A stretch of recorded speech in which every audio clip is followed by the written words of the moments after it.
सोलापूरमधील प्रसिद्ध मेंदू विकार तज्ञ डॉक्टर शिरीष वळसंकर यांनी 18 एप्रिल रोजी गोळ्या झाडून आत्महत्या केली की त्यांचा खून झाला याबाबत गूढ अजूनही कायम आहे।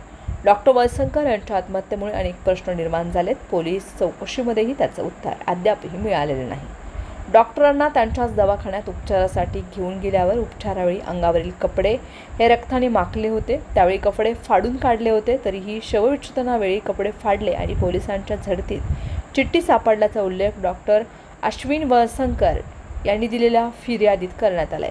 विशेष म्हणजे अगोदर पोलीस आयुक्तांनी सुसाईड नोट सापडली नसल्याचं सांगितलं होतं। तसंच पोलिसांच्या तपासामध्ये डॉक्टर वळसंकर यांची मुलगी स्नेहा फडके हिने सदर चिठ्ठी सादर केली असा उल्लेख आहे। त्यामुळे सुसाईड नोट नेमकी सापडली कुठे असाही प्रश्न उपस्थित झालाय।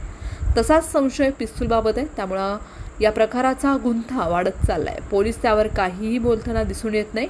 डॉक्टर शिरीष वळसंकर यांच्या आत्महत्या प्रकरणामध्ये हॉस्पिटलचे प्रशासकीय अधिकारी मनीषा माने हिला अटक करण्यात आली। 5 दिवसांच्या पोलीस कोठडीत पोलिसांच्या हाती काहीही लागलेलं नाही। त्यामुळे पोलिसांनी मनीषा माने हिच्या न्यायालयीन कोठडीची मागणी केली होती। मानेच्या वकिलांनी तिच्यावरील आरोप फेटाळून लावत जामिनाचा अर्ज केलाय। तिच्या अर्जावर लवकरच सुनावणी होण्याची शक्यता आहे। शिरीष वळसंकर यांच्या आत्महत्या प्रकरणामुळे अनेक प्रश्न उपस्थित होत आहेत। पोलीस चौकशीमधून त्याची अद्याप उत्तरे मिळालेली नाहीत। डॉक्टर वळसंकरांनी बाथरूममध्ये स्वतःवर गोळ्या झाडून घेतल्या होत्या की डॉक्टर वळसंकरांना कोणी गोळ्या घातल्याचा तपास अजून लागलेला नाही। डॉक्टर वळसंकर हे रक्ताच्या थारोळ्यात कसे पडले होते, मात्र ही पिस्तूल बाथरूममध्ये सापडण्याच्या ऐवजी ती बेडरूममध्ये सापडली होती। त्यामुळे ती पिस्तूल बेडरूममध्ये कोणी आणून ठेवली, त्यावर कोणाचे ठसे उमटलेत याचा अहवाल अजूनही आलेला नाही। रक्ताच्या थारोळ्यात पडलेल्या डॉक्टरांना त्यांच्याच रुग्णालयात उपचारासाठी का नेण्यात आलं होतं?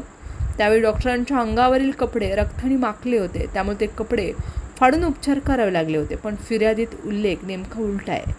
शवविच्छेदनावेळी कपडे फाडले आणि त्यावेळी घेतलेल्या झडतीमध्ये चिठ्ठी सापडल्याचा उल्लेख करण्यात आलाय।